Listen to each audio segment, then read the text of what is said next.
დავიწყოთ, მე შესავალს ვიტყვი. ათი წუთი არ მომილება, წუთში შეიძლება. შეიძლება დავიწყოთ, ხო, ზუსტად.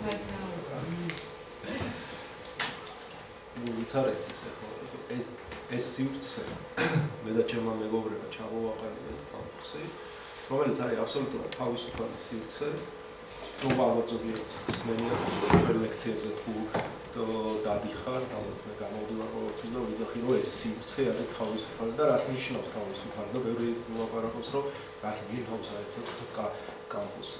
ეს სივრცე არის ის, სადაც ჩვენ ჩვენი თემები მოვაქვს, სადაც ჩვენ ვცვლით ამ თემებს, სადაც ჩვენ პრობლემატიკას ვაკეთებთ.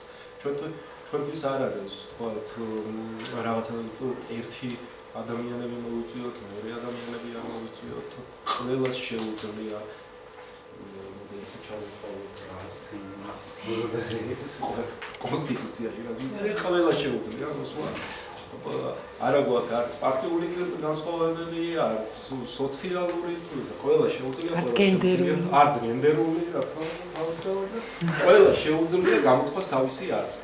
ოღონდ ჩვენ სივრცეში არ არის პოლიტკორექტულობა. ჩვენ ვსვამთ მძაფრ კითხვებს, ჩვენ ვსვამთ ძალიან რადიკალურ კითხვებს და მაგითი განსხვავებით ხო სხვა სივრცეებისგან. რა თქმა უნდა, აქ არის ჩვენ ხელოვნებისთვის ვართ შეიქმნა ეს ცენტრი და რა თქმა უნდა ხელოვნებასაც ვასწავლეთ უკვე პრაქტიკული მოსაზრებები და ხატვის კურსებით, ფოტოგრაფიის კურსებიც არის, მაგრამ რაც მთავარია ჩვენ ვშლით საჯარო ლექციებს ვაკეთებთ იმას, რომ ვშლით იმ თემებს, მაგალითად რამოდენიმე ხნის წინ მიჩეზე იყო წაკითხული ლექცია და ჩვენთვის ამ სივრცისთვის მნიშვნელოვანი არის, პრინციპში ჩვენ მიჩეს მიმართულებას მივყვებით, ესე რომ ვთქვათ. და რატომ მიჩეს მიმართულებას? იმიტომ რომ ჩვენთვის არის პრაქტიკაში გამოტანილი საკითხები. არა აკადემიურ სივრცეში გამოტანილი საკითხები, არამედ ადამიანმა როგორ უნდა იცხოვროს საერთოში და როგორ უნდა ვიცხოვროთ, დღევანდელი თემაც ძალიან შეეფერება ამას, რომ რანაირად უნდა ავუქვათ ის ახალი ესთეტიკური თუ ახალი ცხოვრება და საერთოდ გავაცნობიეროთ თუ რა მომავალს მოგვიტანს ეს, როგორ მართვას მოგვიტანს ეს, იმიტომ რომ ეს თემა ფუნდამენტურია და ეს თემა ცვლის მთლიანად მომავალ სამყაროს. დღეს მოვუსმინოთ და გადავხსნით სიტყვაზე.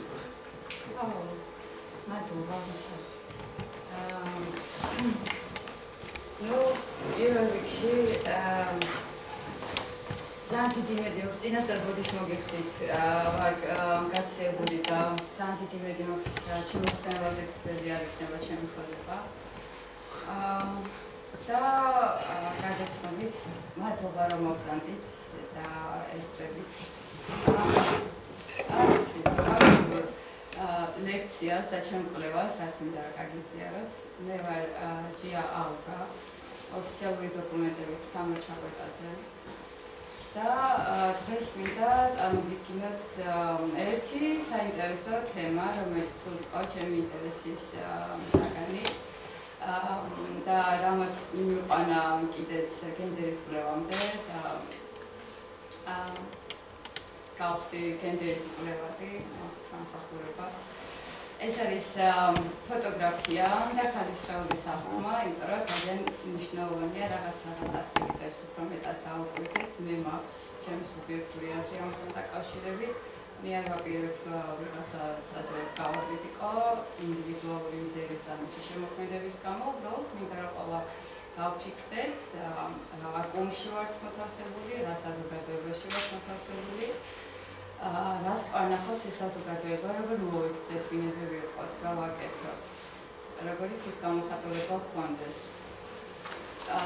ყველაფერი ძირითადად რაღაც სტერეოტიპულ სივრცეში ექცევა ხოლმე და კიდეც არის ფიცკი იმისკენ, რომ ვაკეთოთ ისე, როგორც სისტემა გვყარნახავს. საკითხი დგას შემდეგ, უნდა ვაკეთოთ თუ არა. ჩვენ და გვახსოვდეს ყოველთვის ერთი მნიშვნელოვანი სიტყვა, რომელიც არის გადააზრება და ჩვენ ყოველთვის მე ვისურვებდი, რომ ყველა მოახდინოს ფუნდამენტალური ანალიზი თავისი პიროვნების გარემოში, სადაც არის და სწორედ ეს ჩემი თემაც ეხება ამ საკითხს, რომ როგორ შეიძლება ერთმანეთს დავაკავშიროთ პაციენტები და ფოტოგრაფია და რა პრობლემებს ვაწყდებით, ან არ ვაწყდებით, ან ვიღაცისთვის მისაღებია, ვიღაცისთვის მიუღებელია რაღაცები და მინდა რომ ამაზე გამოვთქვათ აზრი. Так, პირველი რაც მინდა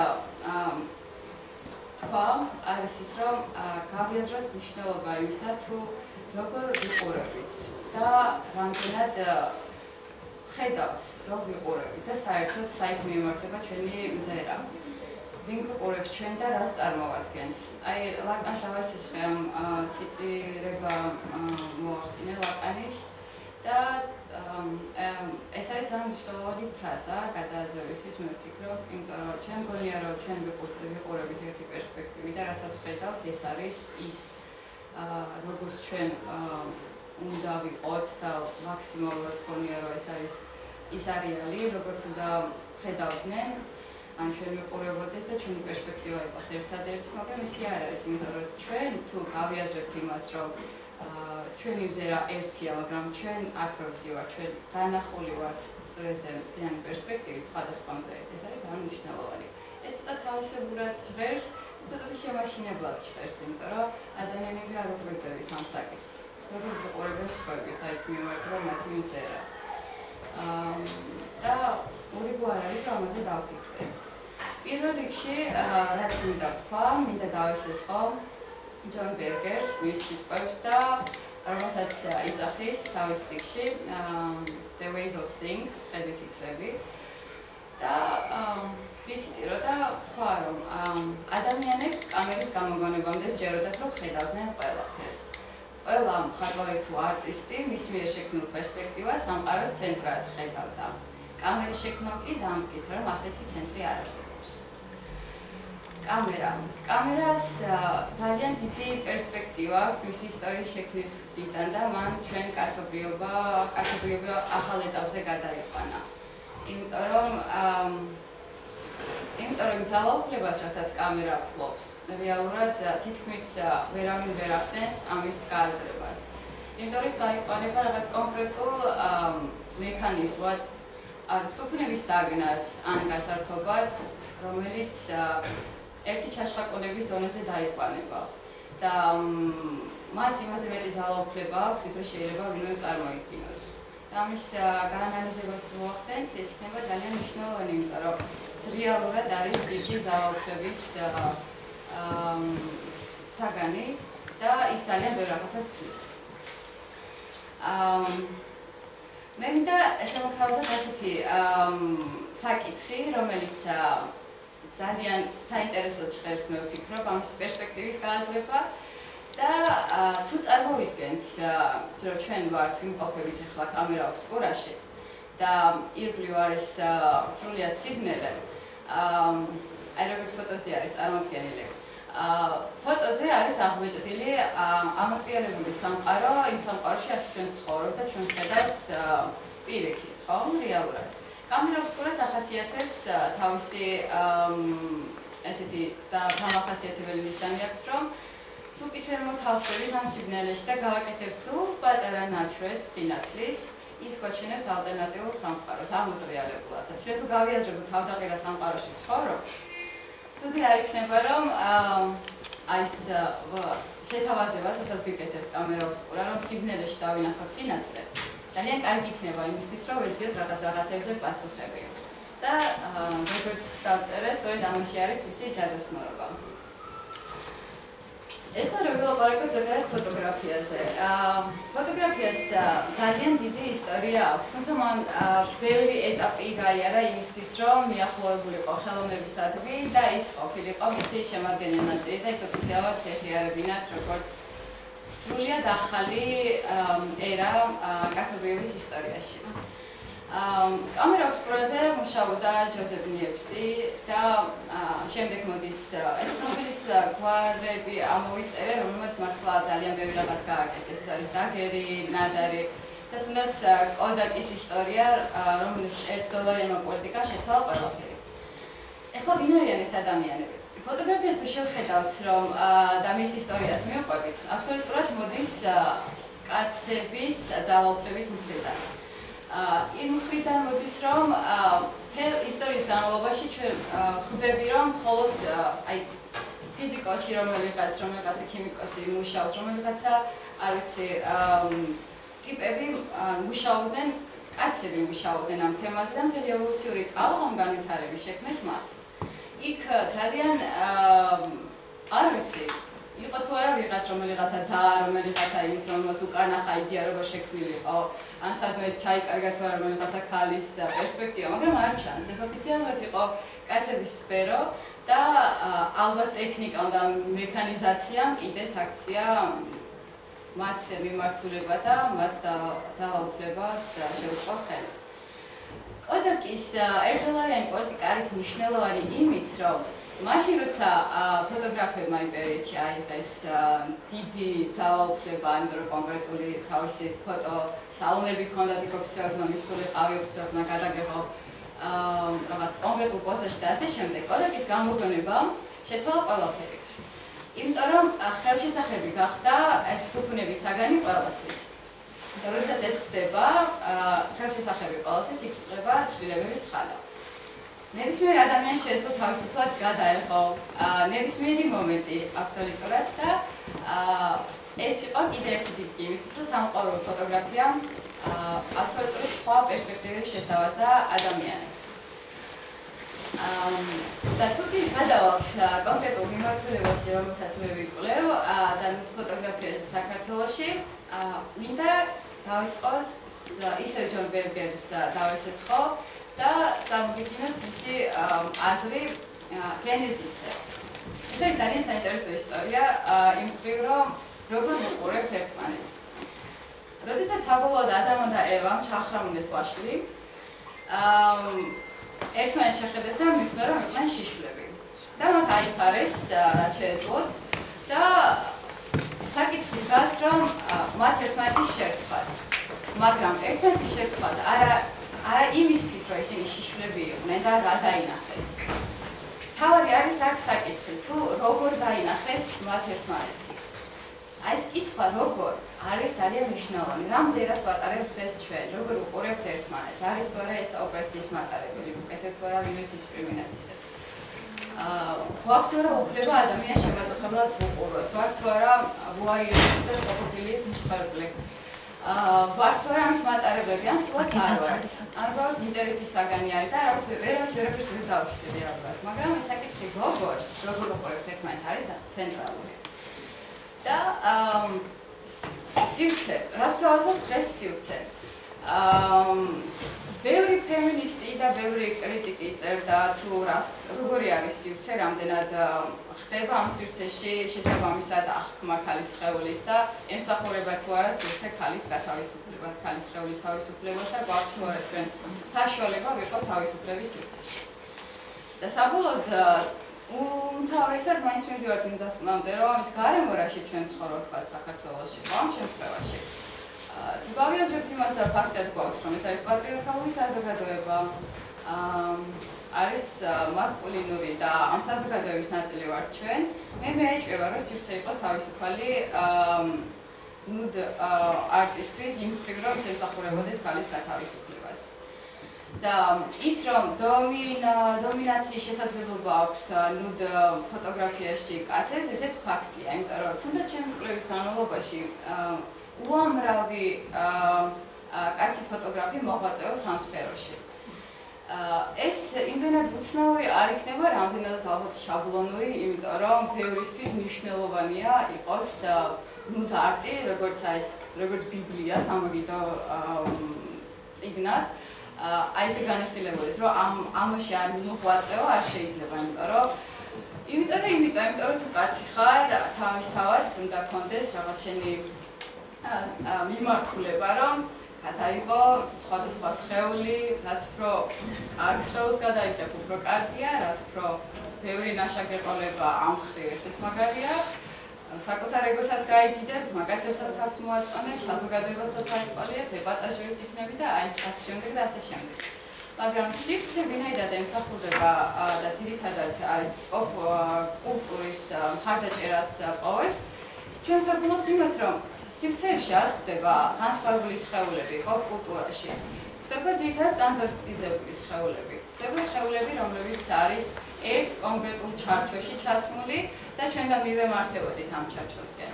ის არ ემსახურება დეკონსტრუქციას. იქ არ არის მრავალფეროვნება, იქ არ არის რაღაც ინდივიდუალიზმი.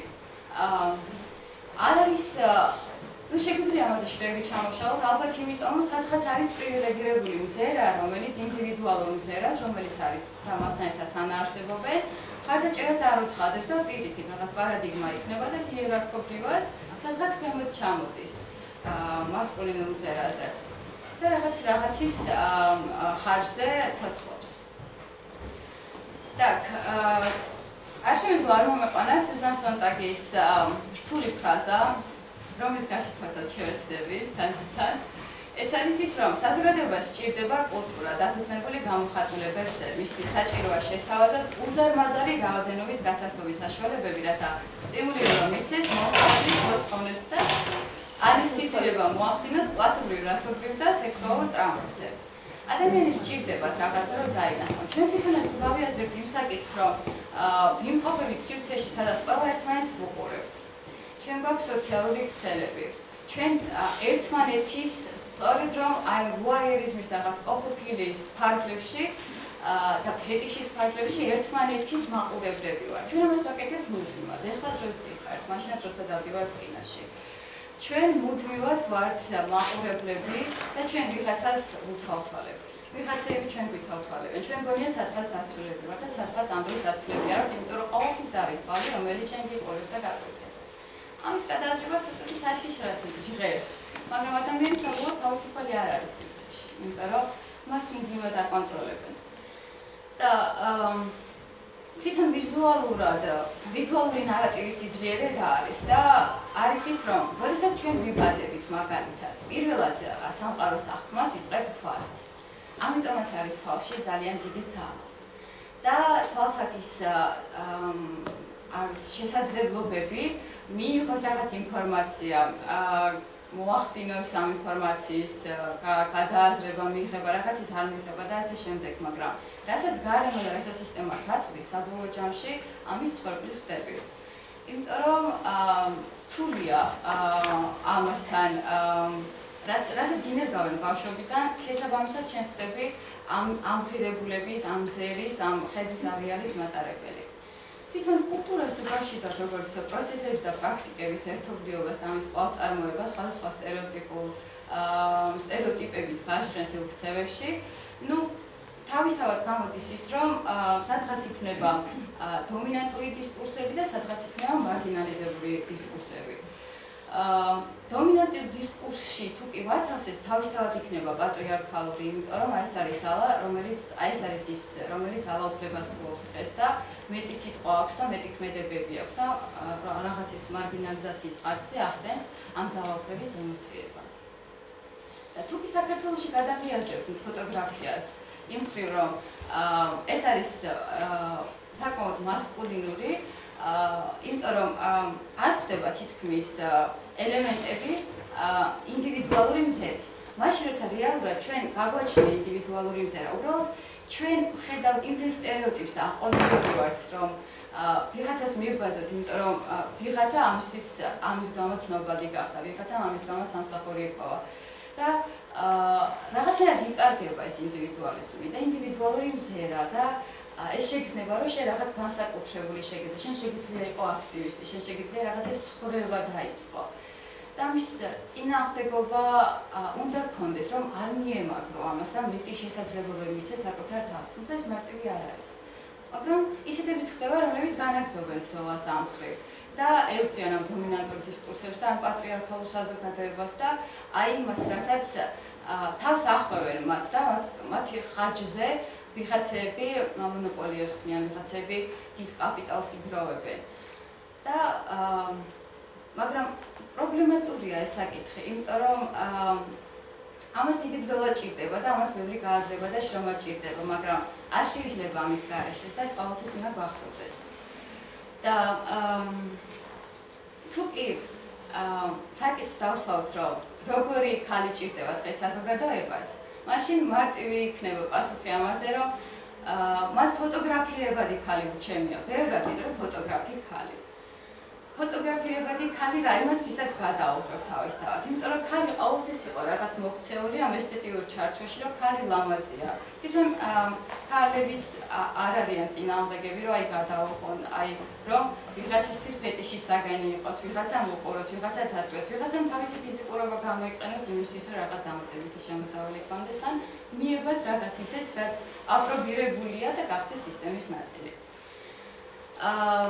მამის მოყავს თავის თეორიებში ესეთი საკითხი შემოყავს, რომ სამყაროს სექსუალობის ბალანსში ყურების სიამოვნება გაყოფილია ორ ნაწილად. ეს არის მოქცეული აქტიურ კაცს შორის, აქტორსა და პასიურ ქალს შორის. პასივი ქალი. ხო, თუ გადავხედავთ აი მთელ 1000 წლეულებს, რაც ხელოვნებაში ყოფილა, საერთოდ ქალი ყოველთვის იყო პასივი. ძალიან სასაცილო არგუმენტები იყო ხოლმე ზოგიერთ კრიტიკაში, რასაც იკვლევდნენ ხოლმე. თქვათ ფერწერებში ან ისინი განსაკუთრებით მუშაობდა ქალის ესთეტიურ შიშულ სხეულებზე. თუ როგორ არ შეეძლო ქალს ასეთი არგუმენტები იყო, რომ თქვათ აპრავებდნენ ამ პასიურობას იმით, რომ ქალს არ ჰქონდა გენეტიკაში ის, რომ შეეძლო რაღაც შეექმნა, შეეძლო დაეხატა. ან მას რეპროდუქციული უნარი ჰქონდა, რაც მას აყენებდა კიდე ძირს ამ შესაძლებლობებს, რომ რაღაც ეხატა და შეექმნა. იქ იყო სოციალური ფონის და ბევრი ისეთი არგუმენტი, რომელიც მას უტანხევდა.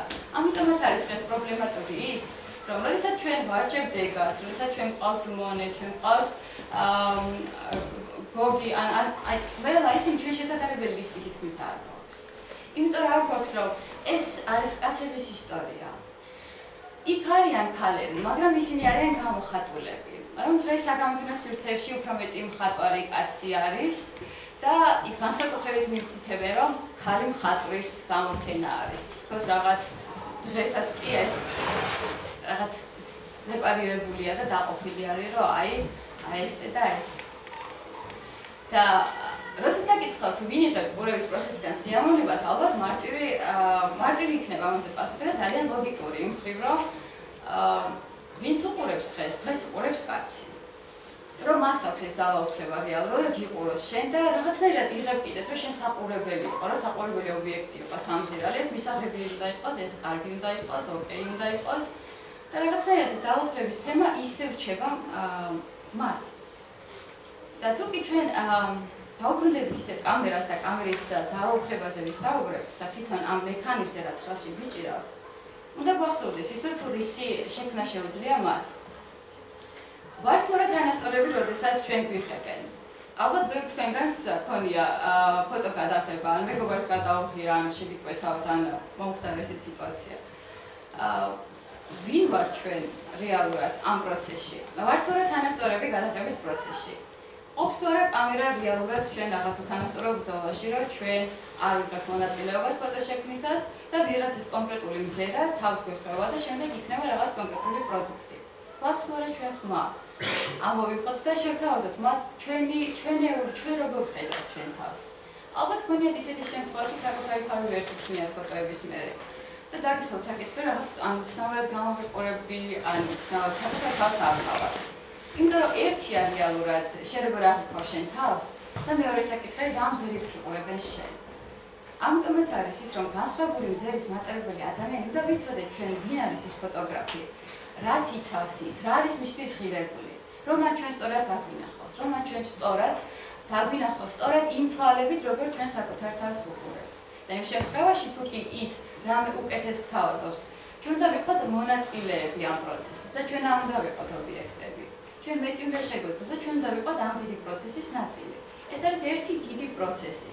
და საბოლოო პროცესის ეტაპზე მერე გადადის სივრცე და მაყურებელი. და ისინი ამთავრებენ რეალურად მთელი ამ ფოტო პროექტის შექმნის იდეას. როდესაც საკითხი დგება იმაზე, თუ რა ძალაუფლების მატარებელია ის, თუ ვინ გიყურებს შენ, ან კამერა გაძლევს საშუალებას, ის ხან დამკვირვებელია, ხან პროცესის მონაწილეა. მაგრამ ასე არის თუ ისეა, სადღაც იყოფა ზღვარი ნახველსა და ნანახს, ანუ ნახველად და ნანახად.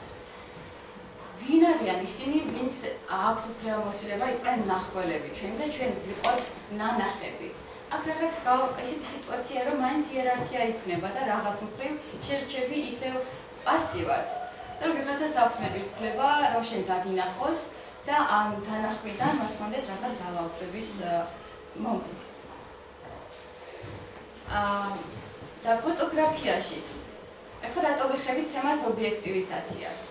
იმიტომ ვიხევით თემას ობიექტივიზაციას, რომ საკითხი დგას ისევ და ისევ, რომ შენ მაინც მიგიჩნევენ ობიექტად. და თუკი ობიექტივიზაციას გავმართავთ, ეს არის დასრულებული ფაქტი, ინტერნალიზირებული თითქმის მუდმივი პასიფიკაციისგან არსებულ ფორმაზე, მის შეფასებაზე და გამოცდილებაზე, საკმარისად რაც მას სჭირდება შენის პროვოცირებისთვის. მე ჩემ კვლევას გამიხილავ ჰეტეროსექსუალი მასკულინი კაცის პერსპექტივით. იმიტომ რომ თვითონ მზერაზე თუ ვისაუბრებთ, ეს არის ძალიან მრავალმხრივი. თვითონ თვალის იდეა და ხედვის იდეა იმდენად დიდია და იმდენად მძაფრია, ჩვენ თუ ამას გავიაზრებთ, რომ დაუსრულებელი პროცესი არის და შეუქცევადი. მაგრამ კონკრეტულად ნუდ ფოტოგრაფია და როდესაც ქალი არის ობიექტი, ეს არის მიმართული კონკრეტული საზოგადოებისადმი, რომ მისი თვალი და მისი სექსუალური სურვილები დააკმაყოფილოს. და რაშიც რა თქმა უნდა, ძალაუფლება ისევ კაცებს აქვს. რამდენი ფოტო მოგიყვანეთ მაგალითისთვის, იმისთვის, რომ მაინტერესებს თქვენ როგორ შეხედავთ ამას და ვიღაცისთვის თქვენ იმდენად განსხვავებული მზერა გაგაჩნიათ, რომ ვიღაცისთვის ეს იქნება მასკულინური მზერით დანახული, ვიღაცას ფემინური მზერა იქნება, ვიღაცას შეიძლება ფემინისტური მზერაც ჰქონდეს, ან შეიძლება ნეიტრალური მზერა ჰქონდეს. ეს არის ინდივიდუალური ძალიან და ეს არის ძალიან მრავალმხრივი ჩარჩო. ეს არის ივანე გოლიაძის ფოტო. და მე მინდა რომ განმარტო რაღაც ისეთი საკითხები, რაც ახლავს ხოლმე გადაღების პროცესს. ვიღაცისთვის ეს ჩადადის დიდ ესთეტიკამდე, იმიტომ რომ ესთეტიკის საკითხი მაინც ხალის ხეულს უკავშირდება. ალბათ იშვიათად შეგვიძლიათ მომენტები, როდესაც კაცს ხეულს უყურებთ ნუდში. ან თუ არის წარმოჩენილი ნუდში, აუცილებლად უნდა იყოს რაღაც ძალაუფლების მოტივები უნდა ჰქონდეს და ეს ძალაუფლების ოფიციალური გამხატულება უნდა გააჩნდეს. ის უნდა იყოს ძალიან ძლიერი, ის უნდა იყოს, არ ვიცი, უამრავი კუბიკი ჰქონდეს მუცელზე და პრობლემატურია დღეს კაცის გადაღება. უფრო არაპრობლემატიური რაღაც ხრივ არის ქალის, მაგრამ თვითონ ეს სიტყვა პრობლემატურს იმდენად რამდენიმე ჩამონაშალი აქვს, რომ ხანდახან შეიძლება თავსაც აგებნეს. იმიტომ რომ მაშინ როცა გინდა რომ გათავისუფლდე, სივრცე არ გთავაზობს ამას და იკარგები ამ შენს პროტესტებში. და ეს არის საკმაოდ ისეთი კომპლექსური საკითხი. ქალი იხდის. ნუ ჩემი როდესაც დავასათაურე ეს ნუდ ფოტოგრაფია და მასკულინური მზერა, აქცენტი გაკეთდა ძალიან ნუდ ფოტოგრაფიაზე და ალბათ ძალიან ბევრს მოვიდი ქონდა, რომ აქ წარმოადგენდი არ ვიცი პორნოგრაფიულ ნაკრებს, უახლესი პოსტმოდერნისტული არტიდან. სამწუხაროდ არ მაქვს მე ამაზე პროფეში, მე ჩემს სუბიექტური ხედვა გამოჩნია ესთეტიკასთან და ქალთან დაკავშირებით. მაგრამ ეს ყოველთვის არის მაპროვოცირებელი ადამიანისთვის და სადაც ქალი იხდის, იქ ყოველთვის არის ბევრი გოინგი, იქ ყოველთვის არის კითხვები, აბა, ჯერ ეპოქიდან ვერ გამოვედით. და შესაბამისად ვიღებთ ესეთ რაღაცებს, რაც არის გაზრდილი კონოტაციის დონე, სექსუალობას, ასურველობას, სიშიშვლეს და როგორ უნდა გამოიყენოს ეს კაცების გრავიტაციას, ანუ მიემართოს იმისთვის, რომ აი კაცების გრავიტაციის არ საჭირო, რომ აი ეს მათი თვალისთვის კეთდება რაღაც. და აი სივრცეებში სულ ხდება ფოტოები, ვიღაცისთვის როგორც ამბობთ ეს არის ესთეტიკა, ვიღაცისთვის არის შეთავაზება, ვიღაცისთვის არის ალბათ კიდეც გათავისუფლება, მაგრამ რაც ნაკლია ამ სივრცეში ჩემთვის, ჩემი სუბიექტური პოზიციიდან გამომდინარე, ეს არის კონცეფტი. რისთვის ვიხდით ჩვენ? რაღაც მე ვფიქრობ, რომ რაღაც ეტაპზე უნდა გადავიდეს დღეს ნუდი, უფრო მეტი უნდა თქვას. იმიტომ რომ არ დგას ის ეპოქა მხოლოდ რომ მარტო ნეკნებზე და კანზე დავიდეთ. ჩვენ გავიაზრეთ ეს რაღაცები. ჩვენ გავიაზრეთ ის, რომ სამზირალი ობიექტები ვართ და ესე ვიწოდეს. ჩვენ ხა პროტესტი უნდა გქონდეს. იმისთვის უნდა გქონდეს, რომ რაღაცა მოიტანოს შედეგი ჩვენმა სხეულმა. რომ რაღაც სოციალური მესიჯები გაიგოს. ადამიანმა კიდევ ერთხელ მოახდინოს